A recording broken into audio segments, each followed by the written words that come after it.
What's up, guys? We are back with a big Week 8 of college football picks for Saturday, October 19th. Week 7, we posted another winning week, going 5-4 overall on an extremely wild day. Our college football expert at Stump the Spread is still on fire, guys. He is up 29.9 units over the last 30 days. We have a great video for you today covering 13 games and giving you my best leans on the side and over-under on each game. If you want to win all of your bets here in Week 8, hit that like button. It's good luck and shows support for the channel and all the hard work we're putting in here every single day. Subscribe to the channel so you don't miss out on our daily content, and turn on notifications so you don't miss out on the value of the early lines. You can now also sign up for a channel membership by clicking the little join button right below the video. Members get exclusive early access to all NFL and college football videos and get their names up on screen just like right now. I really appreciate the support from all of you. Seeing that badge next to your comments keeps me fired up and motivated to make this channel even bigger and better. Our videos are sponsored by StumpTheSpread.com. We have a team of experienced cappers over there for every major sport, currently covering NFL, NCAA Football, MLB, NHL, UFC, and we have NBA season tipping off here in just a few days. NCAA Football has been one of our most profitable sports over the years, and we have a seasoned expert capper over there that has been killing it so far this season. Like I said, guys, he is up nearly 30 units over the last 30 days. Click the link in the description if you're interested in signing up, and also to join our free email list to get the occasional free or premium pick straight to your inbox. The email list is also where we will keep you updated on our $100,000 to $10,000 challenge with new bets going on this weekend. Comment below with any bets you're looking at today, and we'll give you our best advice on all of them. We are committed to responding to every single comment every day, so let us know anything you want to say about my picks, these videos, or anything you see here. As always, our favorite picks will be in the pinned comment down below. Now let's get into our first game of the day, the Wisconsin Badgers going on the road to take on the Northwestern Wildcats. Wisconsin comes into this game, guys, they are 4-2 on the season. They've won their last 2 in a row, a blowout win over Purdue and a blowout win last week at Rutgers. So very good stuff from the Badgers here down the stretch. Their 2 losses this year have both been against ranked opponents, losing in kind of a blowout against Alabama, and then in a relatively competitive game there at number 13 USC. The Badgers, they've been doing pretty good stuff out there, obviously. I mean, in that blowout win over Rutgers, we saw the passing game look all right. I would say above average, 1 touchdown, 1 interception, but 20 of 28, I'd have to say pretty good stuff there from Lockie. The running game, though, that is the strength of this team. We saw Walker put up 198 yards, guys, nearly 200 yards on 24 carries. He also had 3 rushing touchdowns. This is a running attack that any team in NCAA football should be afraid of. They did turn the ball over twice in that game, obviously in a blowout win. That's not as big of a deal, but something you have to tighten up on against better opponents. The defense looked great. They dominated. Their secondary looked very, very good out there, dominated the pass, and they gave up a little bit to the run, but not too much. Their opponent in this game, Northwestern, they come into this game 3-3 on the season. Last week, they got a very good win over Maryland, winning 37-10 there at Maryland. So excellent stuff there. It was a little bit of a bounce back after getting destroyed by number 23 IU. But overall, guys, this team has been a bit up and down. That win over Maryland last week, definitely their best win so far this season. So yeah, this could be a little bit of a letdown spot for Northwestern. We'll have to see. This is a team that, really hasn't shown a ton of firepower there on offense. They had 3 rushing touchdowns in that win over Maryland, no passing touchdowns. Their defense played amazing in that game. I'm not going to say it was a case of Maryland losing the game 100%, but Northwestern was out there and very, very happy to, take advantage of those mistakes. So yeah, I would say overall we liked what we saw from Northwestern in that last game, but have we liked what we've seen from them this season? That seems like a little bit of a stretch. So looking at this matchup, looking at the numbers, guys, Northwestern, they're getting 7.5 points at home in this one. We've got an over/under of 41.5 points. Wisconsin 2-4 against the spread this year, 4-2 to the over. Northwestern 2-4 against the spread as well, and 3-3 over/under this season. Guys, I'm leaning towards Wisconsin at -7.5 in this game. Both of these teams are coming off of strong performances. We love that Wisconsin has showed us in Big Ten play over the last 2 weeks that they are very, very solid, outscoring Rutgers and Purdue by finals of 42-7 and 52-6. Travel can be a burden in the Big Ten these days, but this is a rather short trip for the Badgers, and we expect a lot of their fans in town for this contest. We're still a bit skeptical of Northwestern, but the Wildcats did look great last week against Maryland. We're betting this is more of a blip than a trend for the Wildcats, who've largely struggled on the offensive side of the ball this season. Go ahead and give me Wisconsin in this one, guys. We will definitely take them at -7.5. If you can find -7, that's obviously better, but we'll take what we can get. In terms of the over-under here, guys, I would say I'm leaning slightly towards the under with these two teams, but no major lean there. Next on the docket, we're looking at Louisiana, the Raging Cajuns going on the road to take on Coastal Carolina. Louisiana comes in this game winners of their last 3 in a row and 5-1 on the season. They are, cruising right along there in the Sun Belt. Last week against Appalachian State, a 34-24 win, so no trouble there for Louisiana. They did a great job in that game running the ball. They also looked decent in the pass. 1 interception there for Wooldridge, but overall not a bad day. The defense looked okay. They did struggle a little bit against the run, but they generated a grand total of 5 turnovers in the game. Absolutely elite stuff. We've loved what we've seen from Louisiana so far this season. No doubt about that. This is a very, very good Raging Cajuns team. They've got talent there at running back. They've got some decent talent at quarterback, to be honest, and they've got a solid group of wide receivers with Terrence Carter leading the way with 107 receiving yards and a touchdown on only 4 catches last week. So very, very good stuff from Louisiana in this one. They are going to be trying to keep this thing rolling here, going up against Coastal Carolina, who is 4-2 on the season. They took a tough loss last week against JMU. Not necessarily a team that you're really supposed to be losing games to if you want to be competing there in the Sun Belt. JMU hasn't been elite this season. This was not a close game there by Coastal Carolina. I mean, losing 7-39, obviously a massive blowout loss. We saw Coastal Carolina got very little from the passing game, 2 interceptions, only 5 completions from their starting quarterback. That's a pretty big yikes. We don't even know for sure who we're going to see under center in this game, so a lot of big question marks out there for Coastal Carolina, but this is a team that's shown some good stuff this season. Do they have the ability to bounce back? I absolutely think they do. They did a decent job of moving the ball on the ground, obviously going up against James Madison. So not necessarily a pushover. They are a team that's won some games this season. They've got a good passing attack, which Coastal Carolina definitely suffered against a little bit.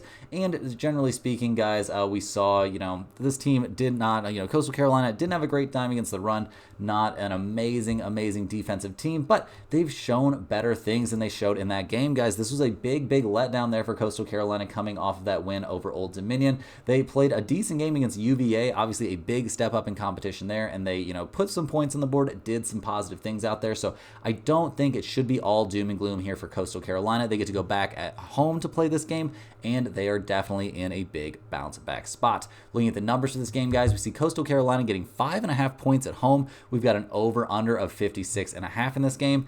Louisiana, they're only 2-4 against the spread this year. They are 4-2 to the under. Coastal Carolina, 3-3 against the spread and 4-2 this year to the over. Guys, we are actually leaning here towards Coastal Carolina getting 5.5 points. This is a big opportunity to buy low on Coastal Carolina. They're coming off of that disappointing blowout loss. There's a lot of different schools of thought on how good James Madison is. Some people have them rated as possibly one of the best teams in the Sun Belt. So if that ends up being true by the end of the year, that loss is not going to look nearly as bad. That win over Old Dominion for Coastal Carolina definitely makes their stock rise if you're talking to me. And Louisiana, they're a solid team, but in our opinion, this is just too many points for them to give since they're playing on the road here against what I regard as a respectable opponent. Give me Coastal Carolina plus 5.5 in this game. I think this has an excellent chance to end up in the pinned comment. In terms of the over-under here, guys, 56.5 points doesn't seem like a crazy amount to me. But, we haven't seen a ton of high-scoring games here from teams like Louisiana or Coastal Carolina. So give me a little bit of a look at the under. But really, guys, my main play on this one is definitely going to be the side here, getting Coastal Carolina and those 5.5 points. Next up, guys, we have one of the marquee games of the day. We've got the Auburn Tigers going on the road to take on number 19 Missouri. Auburn comes into this game fresh off of another loss. They lost 31-13 last week against Georgia. Number 5 Georgia, obviously losing that game. Not too much of a black mark against your record, but at 2-4 in the season, Auburn not headed in a great direction, and they haven't managed to find a marquee win yet. They played a close game against number 21 Oklahoma, so I guess that's something positive, but this just isn't a team that really seems ready at the moment to be competing with even close to the top half there of the SEC. So we'll see what they can get done in this one against Georgia, guys. A team that was in something a weird spot. Georgia's been having a weird season, guys.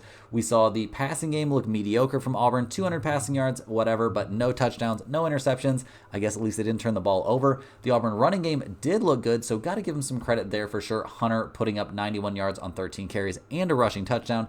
That's pretty nice. And Auburn didn't turn the ball over at all, but all that combines to look pretty concerning when your offense has an okay day, doesn't turn the ball over at all, and you still lose 31-13.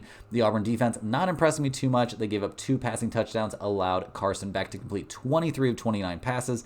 They also couldn't stop the Georgia running game.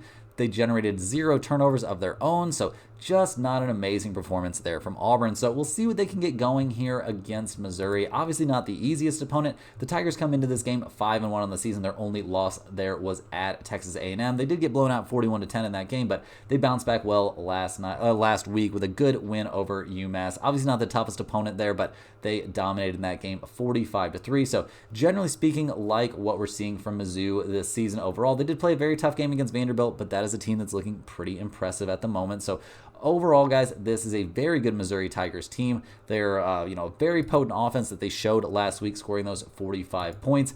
Obviously, guys, there's a big skill difference there, a big talent difference between Missouri and Massachusetts. But, Brady Cook, a good job. No turnovers, a very clean game across the board there for Mizzou. They turned the ball over 0 times. The running game was for sure online in a big way in that game, and they're going to be hoping to run the ball well against Auburn in this one, absolutely for sure. In terms of their defense, they did a good job of limiting the run, a good job of limiting the pass. They generated 2 turnovers in the game, and when their defense plays well, guys, this team is going to be putting itself in a very good position. Obviously, that one loss that Missouri did take and the fashion that they lost in, albeit against a good team, but getting blown out 41-10, definitely a big blow to their, college football playoff hopes. So this is a team that has to be on a mission here. But, this shouldn't be that hard of an opponent for them, you wouldn't think. Although Missouri, they haven't really showed the ability necessarily to play up to the level of competition, but they've possibly shown an ability to play down. Looking at the numbers for this game, guys, we see Mizzou, they are 4.5-point favorites playing at home in this one. We've got an over-under of 50 out there. Auburn, 3-3 against the spread, 3-3 to the over-under. Mizzou, 3-3 against the spread as well. They are a slight over team. They are 4-2 to the over this season. Guys, looking at this total of 50, I'm shading just a hair towards the over in this game. Not a super huge lean on the over-under, but I do think there's some value on that over. Unfortunately, guys, on the side in this game, we have a premium pick over at stumpthespread.com, so I can't give that one away right now, but I do think there's some value to be found on this over. Hey guys, jumping in here with a quick ad break. First of all, this is a great time to sign up at stumpthespread.com. Signing up for a premium membership gets you access to our entire team of cappers covering MLB, NCAA Football, UFC, and the NFL. If you just want to test out the service, a great way to do that is by joining our free email list, which will get you the occasional free or premium pick straight to your inbox.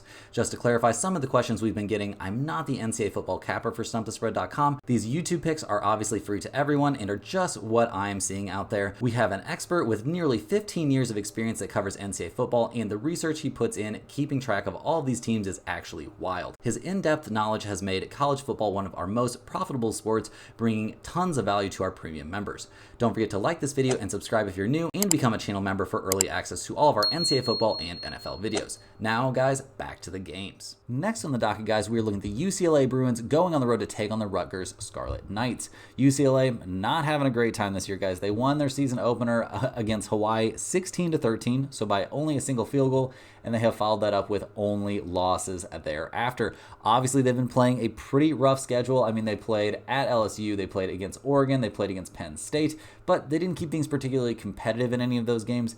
And guys, last week they lost 21-17 against Minnesota, a team that's not having an amazing season, really not supposed to be a great team. So things not looking all that hot right now for the UCLA Bruins, guys. Things are looking pretty dark, if I'm being honest. We saw, Garbers did look decent at times, I guess, in that loss against Minnesota, but 3 interceptions, really shooting yourself in the foot there. He passed for almost 300 yards, 25 completions on 36 attempts. Not terrible, but you cannot have mistakes like that or you are going to be losing your team games. The running game didn't get much work there for UCLA. They need to do a better job of establishing a run if they want to find success. Just not loving what I'm seeing from UCLA on offense right now. They've got some talent out there, don't get me wrong, but if you're going to turn the ball over, if your quarterback can't throw the ball to the right color jersey, you are straight up not going to have a good time. And on defense last week, I didn't like what I saw in the secondary. They gave up 2 passing touchdowns, almost 200 yards passing to not the best offense. They generated 0 turnovers in the game. If you lose that turnover battle 3-0, you are going to lose the game the vast majority of the time. They didn't give up much in the running game, so I guess that's one positive, but across the board, guys, UCLA, not a team that's having a great time. And kind of on the opposite side of the coin, guys, we've got the Rutgers Scarlet Knights. They have lost 2 in a row, but those losses have been against relatively decent opponents. Last week, though, was not a good look. We saw Rutgers get blown out 42-7 by Wisconsin, despite Rutgers playing that game at home. Not what we have grown accustomed to seeing from the Rutgers Scarlet Knights, guys. They got very bad quarterback play in that loss. Only 103 yards passing, 12 of 32 completions. Just a absolutely terrible day out there. The running game looked good, as it usually does there for Rutgers. I mean, 35 carries, 168 yards on the ground. This is a very good running team. They did only turn the ball over once in the game, and they generated a couple turnovers of their own. So you'd have thought they could have stayed in the game a little bit more, but man, the passing game just did nothing good out there. So we're kind of expecting a bounce back here for Rutgers. They're not nearly this bad of an offensive team. By no stretch are they this bad of an offensive team. And on defense, they did some good things against Wisconsin. If the offense wouldn't have consistently put them in bad spots, I think they would have been fine. The real problem for Rutgers on defense is stopping the run, and they're about to go up against a team that doesn't really run the ball. So that has to make you feel a little bit better here again about the Scarlet Knights and their chances in this game. And looking at this matchup, guys, the Scarlet Knights, they're actually favorites in this one, -4.5. We've got an over-under of 41. UCLA, they are 3-3 against the spread this season, 5-1 to the under. Rutgers, they are 3-2-1 against the spread this year, and 3-3 to the over-under. Guys, we are going to be taking Rutgers at -4.5 in this one. This is about as far as a team can travel in Big Ten play, with UCLA having to fly across the country to take on Rutgers. This is also tough given the time zone change. The Bruins will be playing at what feels like 9 in the morning to them. That has to be really, really rough out there. I don't know how you guys felt at 9 o'clock in the morning as a college student, but I can remember that back then, and it was not a time where I was usually conscious. We haven't been super duper high on Rutgers this season, but this is a fantastic chance for them to get back on track at home against what has to be one of the lower tier teams in the Big Ten this season, and a UCLA team that I think is going to be exhausted. Let's not forget, guys, this is a Rutgers team that's shown some positive signs this season with their wins at Virginia Tech and at home against Washington. So guys, to me, it looks like the Scarlet Knights -4.5 in this game is a fantastic spot.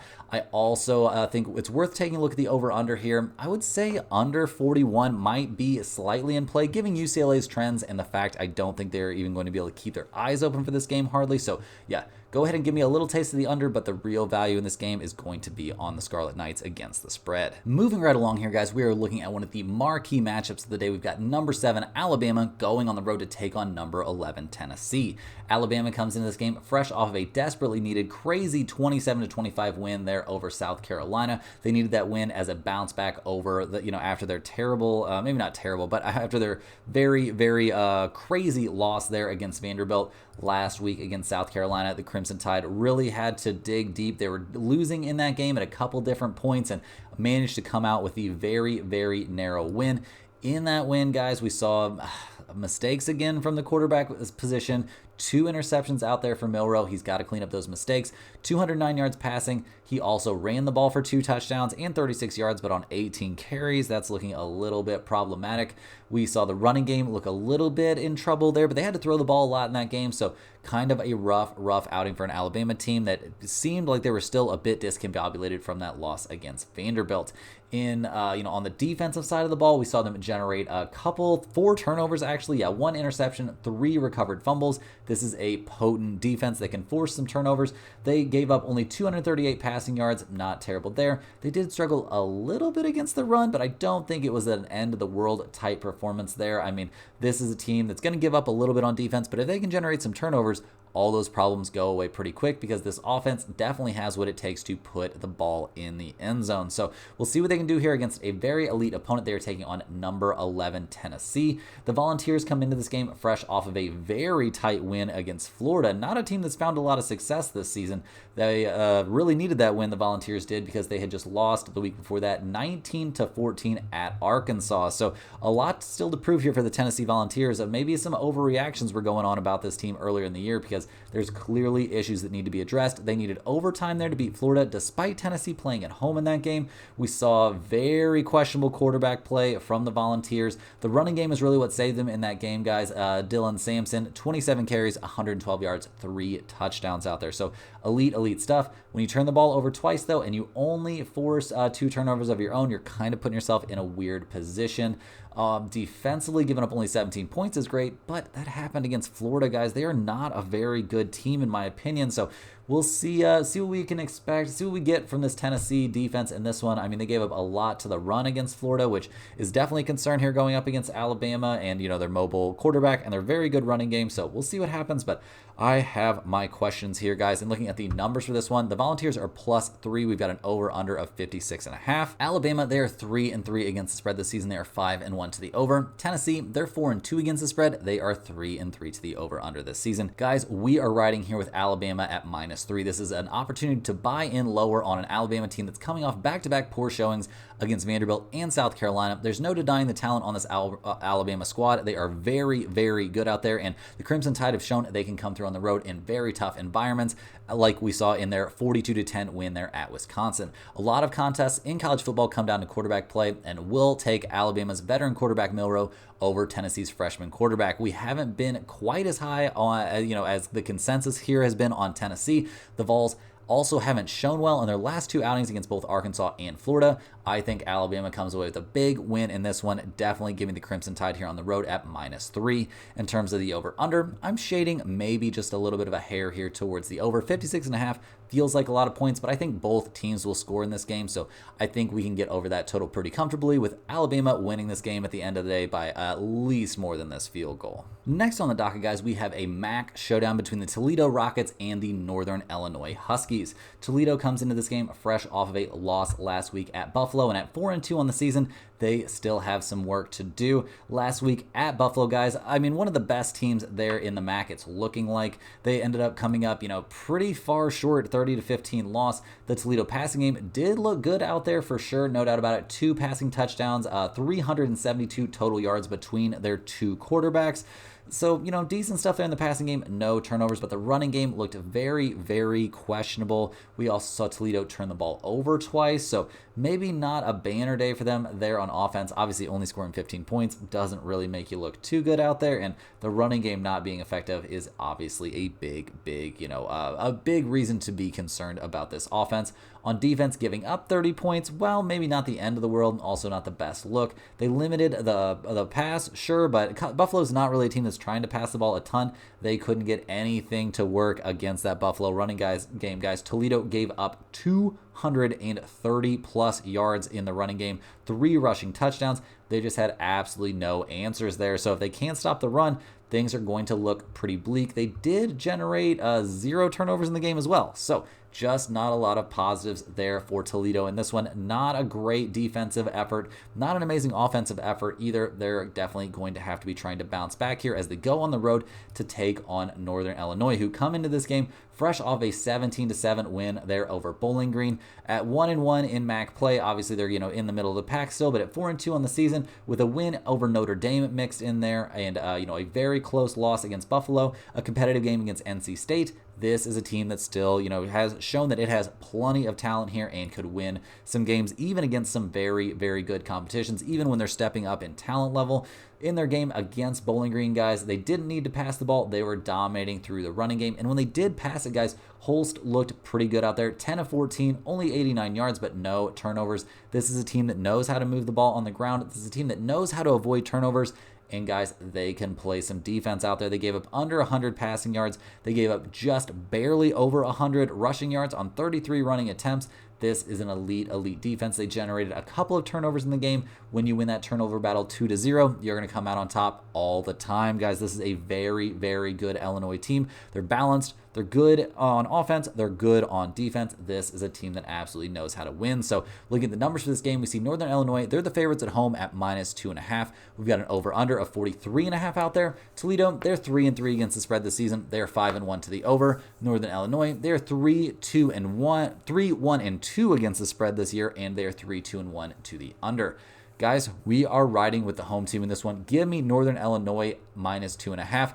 Northern Illinois looked strong again on the defense side of the ball in their last game, getting past Bowling Green 17-7. The Huskies looked like one of the best defensive teams in the MAC, and that was a major contributor to Northern Illinois getting their win on the road against Notre Dame. This is the second leg of back-to-back road trips here for Toledo, and the Rockets didn't look great in their last outing, losing at Buffalo 15-30. This is a tricky spot for Toledo. I like Northern Illinois to come through at home as a result of that. I think this is a great spot for them to dominate with their defense and with that running game. And guys, looking at the total here, 43.5, a pretty low total, but this feels like a bit of an under spot to me. I do think there's a good chance here that we can see Illinois dominate this game on defense, and if they're running the ball well, they are not going to be in a big hurry to give it back to Toledo. So I think we could see a low total in this game, but the value definitely is with Northern Illinois in this one. Moving right along here, guys, we're going to be looking at the Houston Cougars going on the road to take on the Kansas Jayhawks. Houston comes into this game fresh off of a 30-19 win there at TCU. A big upset win there. Gotta feel great for the Cougars after getting shut out 2 weeks in a row. That TCU defense is truly terrible. Glad we were on Houston in that game, guys. In that one, the Cougars obviously had to be very relieved to kind of get off the schneid there. Scoring 30 points has to feel great. In that game, guys, we saw the passing game look great. Chris, 15 of 18, 140 yards, 1 passing touchdown. We saw the running game really get going. This is a Houston team that's been horrendously bad at different times on defense. Just the medicine for that was going up against this absolutely terrible TCU defense. Yeah, the passing game looked good, the running game looked good, and on defense, guys, Houston continued to look pretty decent, causing a couple turnovers, 4 total turnovers in the game, 2 interceptions, 2 fumble recoveries. They also severely limited the TCU running game. They did give up a bit to the pass, 233 yards in the passing game, but really, guys, the main thing for Houston was getting off the schneid, scoring some points on offense, and really, getting a win here against TCU. It's not like things are going to get easier for Houston this season, and I don't necessarily think they get easier in this matchup as they have to go on the road to take on the Kansas Jayhawks. They've had a really rough time this season. Don't get me wrong, they've been playing through a tough schedule. I mean, losing at Illinois, that's not a bad loss, especially by only a single score. A 4-point loss there at West Virginia, a 3-point loss against UNLV, losing against TCU in a close one as well, and then that tough loss last week there against Arizona State. So rough stuff for Kansas out of the gate. This is not the way this team wanted the season to go, but yeah, pretty much losing in a 1-score game in almost every single game. Very, very rough stuff for Kansas. They're 0-6 against the spread this year. It's been a rough season. In that game at ASU, guys, they had their chances there, but just couldn't figure it out there at the end, getting outscored 14-21 in the fourth quarter. Jalen Daniels looked very good in the game. 2 passing touchdowns, 260 yards through the air. Excellent stuff there. He also ran for a touchdown and didn't turn the ball over. This, Kansas lost that game despite not turning the ball over and forcing 2 turnovers of their own. You don't see that very often. The Jayhawks are a very, very good running team, something that could pose some problems there for Houston. And Kansas, guys, their defense is pretty good. I know they gave up 4 passing touchdowns, but only 157 yards through the air. They did give up quite a bit to the run against Arizona State, but I think Arizona State is an undervalued team, so I'm really not feeling too embarrassed there for Kansas about that loss. So looking at the numbers for this game, the Jayhawks are minus 5.5 in this one. We've got a total here of 46.5. Houston, they're 3-3 against the spread. They are 6-0 this season to the under. Kansas is 0-6 this year against the spread. Like we were saying, guys, they are 3-3 to the over-under this year. Guys, we are riding here with Kansas at minus 5.5. I believe Kansas is better than their 1-5 overall record. That would indicate that they're, looking at all those close games, they're just a couple breaks away from being, 3-2. They could be 5-1 instead of 1-5. Let's also not forget they played against a very tough schedule. They've been right there in the fourth quarter in all of those losses. Houston, they've been very inconsistent, including back-to-back, results where they put up 0 points, getting shut out by Cincinnati and Iowa State. Houston looked much better last week, but they were going up against a really, really weak defense. I have 0 confidence here in Houston on the road in a tough matchup against what's going to be a very determined Jayhawks team. Give me Kansas at minus 5.5 in this game. In terms of the over-under, I do think there's some value on under 46.5, given, the trends that we've seen from Houston and how good Kansas is on defense and both teams wanting to run the ball. So both of these plays look very, very very solid to me. Kansas at -5.5 and that under. Next on the docket, guys, we're going to look at the Baylor Bears going on the road to take on Texas Tech. Baylor comes into this game fresh off of a tough loss. They lost there at ISU, number 16 ISU. They lost that one 43-21, and at 2-4 on the season, they've had a rough time. Their only wins here have come in a cupcake matchup, and then that win against Air Force, which isn't too far off from being a cupcake matchup for a team like Baylor, if you ask me. Yeah, losing, that loss against BYU doesn't look so bad. That loss against Colorado, I don't know, that's a little bit questionable, but that loss last week against ISU, they can definitely be excused for losing a tough road game. Baylor, they tried out there. Robertson looked good. 258 passing yards, 3 touchdowns, 1 interception, but completing only 25 of 44 passes leaves me, wanting a little bit more in terms of the running game. They looked okay, but not elite. Not like it was a game they could try and run the ball a ton, as they had to try and pass the ball to keep up. Only 1 turnover in the game for Baylor, and they still get destroyed 43-21. That has to feel very, very rough. On defense, they had very few answers. They couldn't stop the running game at all, which is obviously a huge, huge concern. In their, in their secondary, things didn't look amazing. They did have 1 interception, so they generated a turnover, but in a game you end up losing by, 3+ scores. That's pretty rough. So not loving what we're seeing from Baylor really on either side of the ball. And now they've got to go on the road to take on a very tough Texas Tech opponent who's coming into this game fresh off of a nice road win there at Arizona. This season, they've only lost 1 game, and that was at Washington State. They've won their last 4 in a row. Played a close one against Cincinnati, a win over Arizona State that's looking better and better. And last week, guys, that good win over Arizona had to feel really good for all the Red Raiders fans. Texas Tech, obviously 28-22 is a pretty competitive game. We saw, great stuff in the passing game, 0 turnovers there from Morton, so that's nice, and the running game looked amazing, guys. Taj Brooks, 21 carries, 3 rushing touchdowns, 128 yards. His longest run was only a 32-yard rush, so he was really grinding it out, putting up positive things every time he touched the ball, except for the 2 times he fumbled it away. Those are the kind of mistakes you have to clean up. You cannot put the ball on the ground in the running game. You're going to lose touches. You're going to lose your team games eventually. So definitely rough stuff there, but to see them still win by 6 despite turning the ball over a couple times is definitely a good look, and a lot of credit for that has to go to their defense. They did give up 300 passing yards, but they picked off Fifta twice, so 2 interceptions there. They also recovered a fumble, so 3 total turnovers there for Texas Tech. Really put them in a great spot. They did an okay job against the run, an okay job against the pass. Generating those turnovers is really what put them over the top in that game. So loving what we're seeing from Texas Tech pretty much on both sides of the ball in this one. And looking at the numbers here, the Red Raiders at home, they're 5.5 point favorites. We've got an over-under out there of 55.5. Baylor, they're 3-3 against the spread, 3-3 to the over-under. Texas Tech, they're 3-2-1 against the spread. They're 3-3 to the over-under as well. Guys, we are going to be rolling with Texas Tech here at -5.5.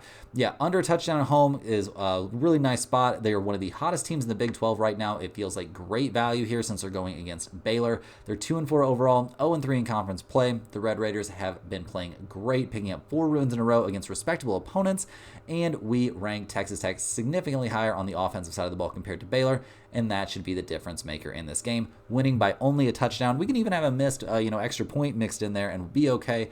Give me Texas Tech in this game at -5.5. I think this is an excellent spot for them playing at home in terms of the over-under here. No real trends to go with. A number of 55.5, not really in love with that. I would maybe trend to lean just a little bit towards the under, but really not an over-under spot that I have much interest in. Next up, guys, we're going a little bit off the beaten path. We're going to be looking at Wyoming taking on San Jose State out there in the Mountain West. Wyoming, they've looked like one of the worst teams out there this season. Their only win was against Air Force. They're 1-5 on the year. Last week, they lost against San Diego State, so that's not exactly a great loss. They did at least keep it competitive, so give them a little bit of credit there, but this has not been a good season to be a Wyoming Cowboy football player, guys. In that loss last week, obviously falling against a relatively weak conference opponent, we didn't see anything we loved. They had 2 interceptions out there. They, a couple turnovers might not be the end of the world, but only completing 12 of 31 passes, that feels real bad. And the running game did do some positive things, but they were going up against a pretty weak opponent, like I was saying. And yeah, will they be able to run the ball against a team like San Jose State? I have my questions, guys. And on defense, we didn't see anything good from Wyoming. Gave up 250 plus passing yards, didn't do a good job of stopping the run. They did generate one turnover, so I guess we've got to give them a little bit of credit there, but not a very good game for them, despite going up against a relatively mediocre opponent. And that's not really the case this week, guys. San Jose State has done some positive things this year. Maybe not an amazing team. They did play a very, very tough loss there at Washington State. They had a good win over Nevada. And last week, they did play a competitive game against Colorado State, losing 31-24, but still, at least they're putting up some numbers. In terms of their numbers in that loss, guys, San Jose State did do a good job of moving the ball on offense. They did have one interception, but this is a team that can definitely pass it a little bit, and we see they're a good running team as well. Very good stuff there from Chalk the fourth, 10 carries for 61 yards and a touchdown in that one, and overall, they've got a very strong wide receiver core. They turned the ball over that one time, but that was it in the whole game. On the defensive side of the ball, we don't love what we saw from them, really, but they were going up against a pretty solid offense in Colorado State. They did generate a couple of turnovers, so that's nice. They struggled against the run a little bit, but I'm not exactly terrified there of the Wyoming rushing attack. We'll see what happens, but it seemed like more of a freak occurrence there, with a lot of the rushing yards for Wyoming coming from their quarterback on his single 51-yard scamper. So we'll see what we get out there from the San Jose State defense, but I'm expecting good things overall from the team. In terms of the numbers for this game, guys, they're big favorites. The Spartans are minus 11.5 in this game. We've got an over-under of 52.5. Wyoming, they are 1-5 against the spread this year. They are 5-1 to the over. San Jose State, they are 4-2 against the spread this season. They are 3-2-1 to the over this season. Guys, I'm taking San Jose State minus 11.5 in this one. There's no denying Wyoming has been playing better in their last couple of games. I'm still very low on the Cowboys, and I feel like they're going to regress a little bit as they head out on the road away from their home field advantage. San Jose State has been one of the more dangerous offensive teams in the Mountain West, and the Spartans should be able to outpace the Cowboys on the scoreboard. San Jose State brings in the edges on both sides of the ball, and the Spartans will be looking to get a bounce-back win coming off of a tough competitive road loss against Colorado State. In terms of the over-under here, guys, I would shade maybe a little bit towards the over 52.5 in this game, with both teams showing significant trends here towards the over, and I think that has some reasonable value. Next on the docket, guys, we've got one of the most exciting games of the day. We've got the number 5 Georgia Bulldogs going on the road to take on number 1 Texas.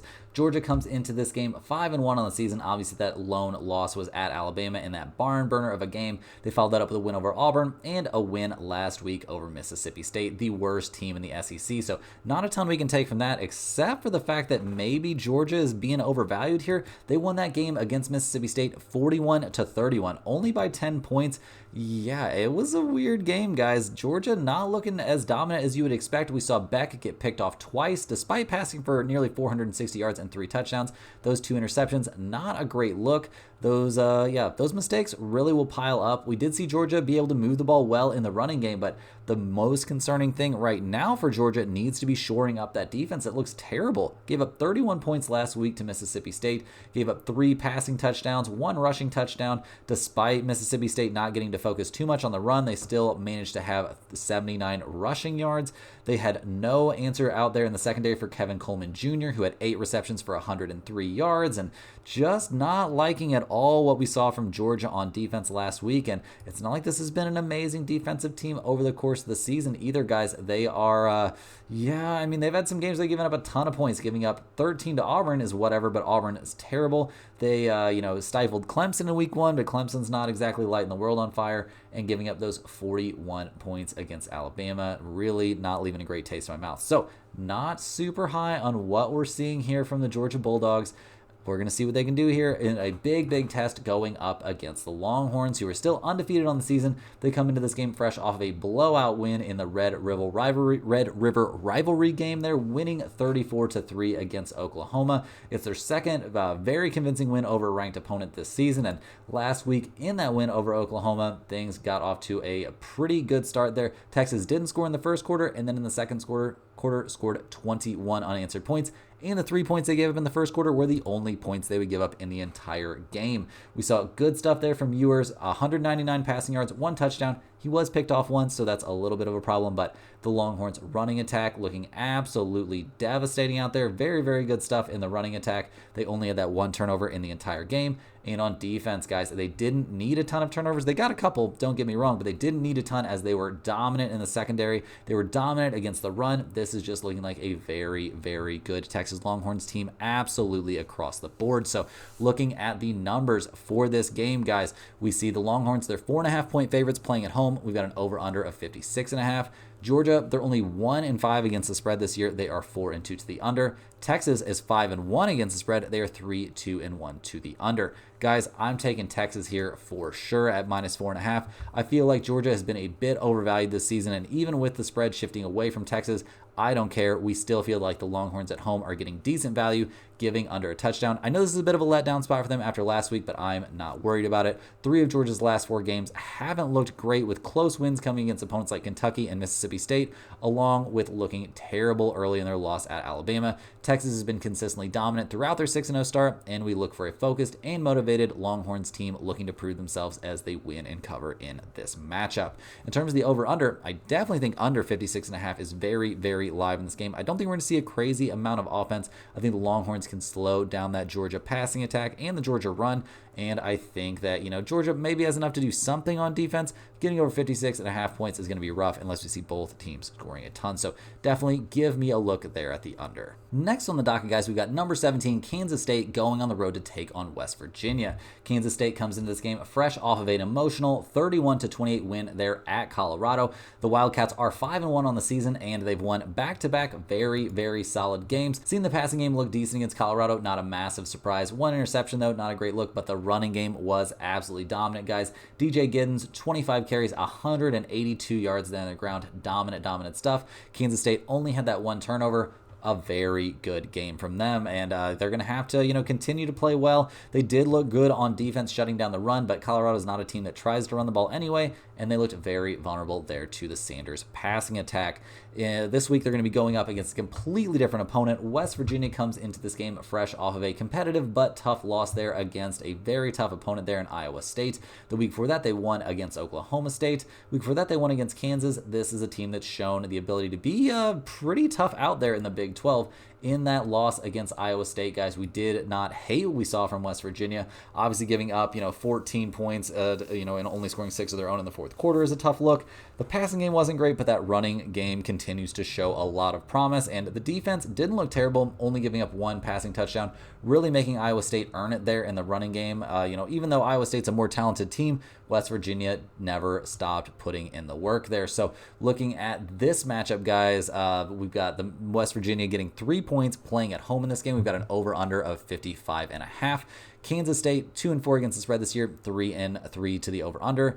West Virginia, 2-4 against the spread as well, 3-3 to the over-under as well. Guys, I like West Virginia here at +3 at home. I hate to admit it, but we don't feel like Kansas State is as good as their 5-1 overall record or their top 20 ranking. I mean, we've been very high on Avery Johnson for Kansas State, but the sophomore simply hasn't looked as dynamic as we saw from him when he got his touches last season. We love to see Johnson. We'd love to see him get more action in the ground game, especially since he's been less accurate than we would have thought through the pass game. This is a tough spot for Kansas State going on the second leg of a back-to-back road trip with a lot of travel involved. West Virginia has been a bit up and down, but this group has shown a higher ceiling when playing to their potential. We give the Mountaineers a little slack with their 3-3 overall record. Given how tough of a schedule they've faced, give me West Virginia at home, where they're a very tough out in this game. In terms of the over-under, I definitely think this is a slight under spot, but not a number where I find a ton of value. I definitely think West Virginia and the points at home is the spot to be on in this game. Next on the docket, guys, we're looking at the North Texas Mean Green going on the road to take on the Memphis Tigers. North Texas comes into this game fresh off a 3rd straight win. They took down FAU, going to FAU for that one, winning 41-37. The week before that, they blew out Tulsa. This is a team that's suddenly playing pretty well, and yeah, 2-0 in conference play so far. Nothing wrong with that. Last week against FAU, the passing game was on fire there for Morris. 336 yards through the air, 4 touchdowns. He was picked off once, but if you're going to ask a college guy to pass the ball 45 times, he's probably going to throw it to the other team once. The running game was also online there for North Texas, 148 yards on the ground on 26 carries. This is a absolutely dynamic offense, guys. No doubt about it. They can put up some points. They can give up some points as well. They did struggle against the passing attack of FAU, giving up 351 yards to the air. They did generate 2 turnovers in the game, so that's nice. They didn't do a lot to slow down the running game either, so not expecting North Texas to really play great on defense. No question marks there, but I am expecting some decent stuff from them on offense. This is a very, very good offensive team. So we'll see what they can get done against the Memphis Tigers, who are 5-1 on the season, kind of out of nowhere. Their one loss was at Navy. They've done some good things this year. Last week they won at USF 21-3. So a nice look there. And at 5-1 overall, 1-1 in conference play, this is a team that's showing a little bit of promise. Last week against South Florida, guys, the passing game looked fine.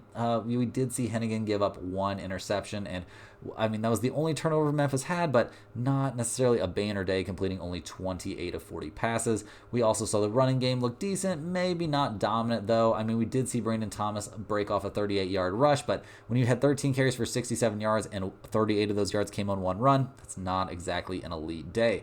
On defense, we did see Memphis look okay, kind of slowing down the passing game there for South Florida. South Florida is a pretty bad team, though, so yeah, not going to give Memphis too much credit here for having a good day on defense against a bad opponent. They did force 3 turnovers. I don't think they're going to be able to do something like that against North Texas, a very good offensive team.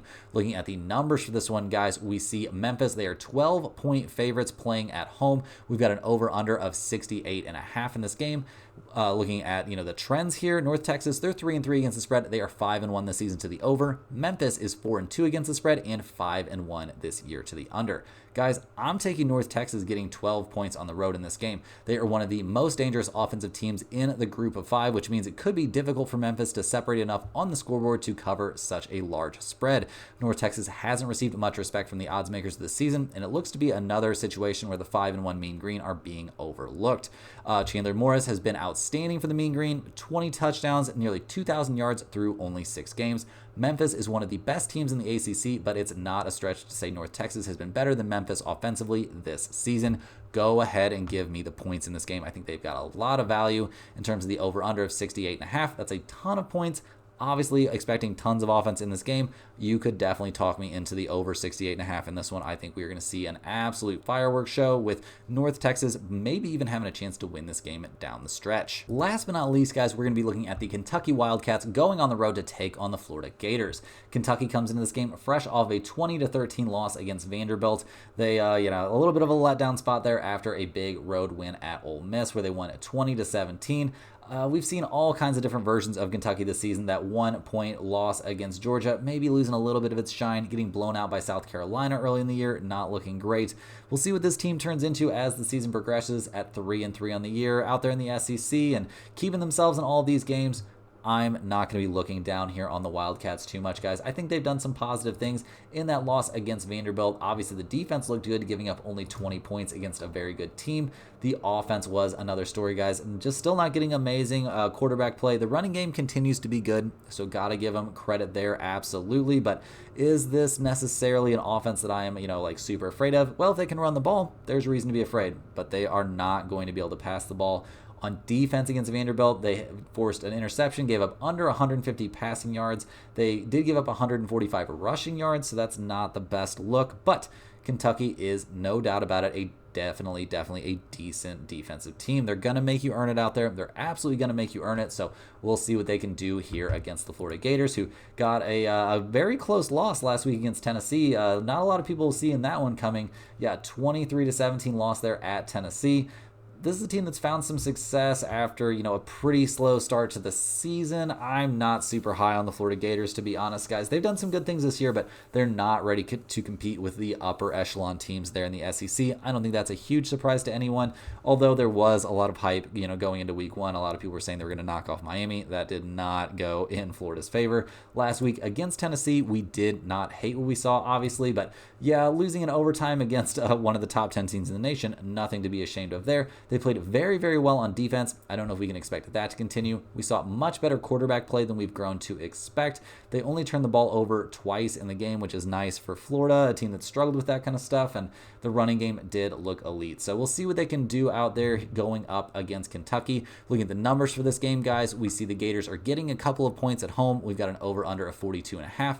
Kentucky 4-2 against the spread, 5-1 to the under. Florida 3-3 against the spread, 3-3 to the over-under. This is another game that we have a premium pick on over at stumpthespread.com on the side. So in terms of the over-under here, I can definitely give you my lean on that, which I would definitely say is probably under 42.5. I don't think we're going to see a crazy amount of offense in this game, but if you want to know what's going on the side in this one, gotta head over to stumpthespread.com. That's all the games we have for today, guys. Hit that like button for good luck on all of your bets and subscribe to the channel if you're new. Let me know in the comments any questions you have on today's slate. Thanks for watching. You can click the link in the description to check out stumpthespread.com, and we will see you guys tomorrow for more sports betting action.